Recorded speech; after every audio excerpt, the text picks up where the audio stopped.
यानंतर वळूयात पुढच्या बातमीकडे।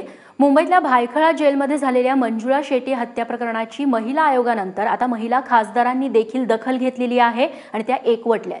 देशभरातील सुमारे 30 महिला खासदार आज भायखळा महिला कारागृहाला भेट देणार आहेत आणि तिथं सविस्तर चौकशी करणार आहेत अशी ही माहिती मिळतेय।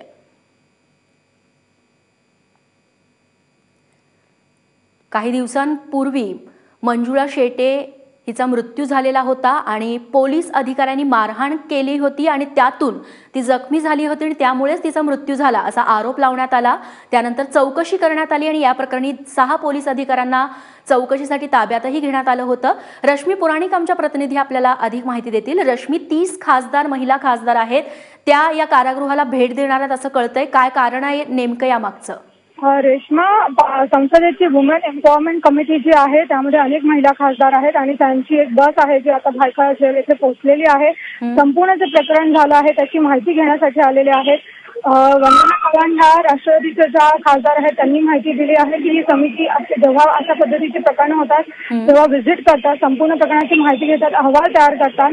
अर्थात आता त्या जेलमध्ये पोहोचलेल्या आहेत आणि संपूर्ण पाहणी करते, त्यानंतर पुढे समजू शकेल। परंतु संपूर्ण महिला खासदारांचं जे शिष्टमंडळ आहे ते इथे भायखळा जेलमध्ये पोहोचलेलं आहे। निश्चित रश्मी, तुझ्याकडून अपडेट्स घेत राहू, तुर्तास धन्यवाद। आणि हे मंजुळा शेटे प्रकरण नेमकं काय आहे, काय काय घडलं या कारागृहामध्ये जाणून घेऊयात सविस्तर। 23 जूनला मंजुळाचा जे रुग्णालयात उपचारादरम्यान मृत्यू झालेला होता। मृत्यूपूर्वी मंजुळाला अमानुषपणे मारहाण करण्यात आली असा आरोप ठेवण्यात आला। कारागृहातल्या महिला कैद्यांचं आंदोलन देखील उग्र स्वरूपात पाहायला मिळालं होतं आणि त्यानंतर हे संपूर्ण प्रकरण उजेडात आलं।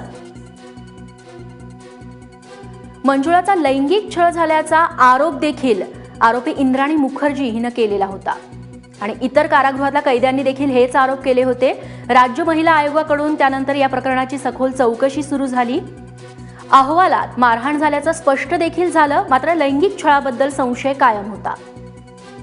हत्येप्रकरणी 6 महिला पोलिसांना त्यानंतर चौकशीसाठी अटक करण्यात आली आणि आता नवीन घडामोड घडतेय। याच भायखळा कारागृहामध्ये आता 30 महिला खासदार भेट देणार आहेत।